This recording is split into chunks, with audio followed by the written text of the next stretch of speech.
பிரேக்ஃபாஸ்ட்டுக்கு புட்டு செய்ய இனி மாவே தேவையில்லைங்க. மாவே இல்லாமல் ஈஸியாக எப்படி செய்து பாருங்கள்.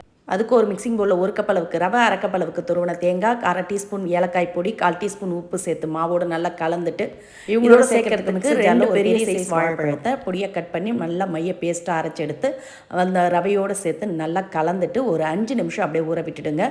ஊறிச்சுன்னா நல்லா பொலன்னு சாஃப்டாக உதிரியாக வரும்.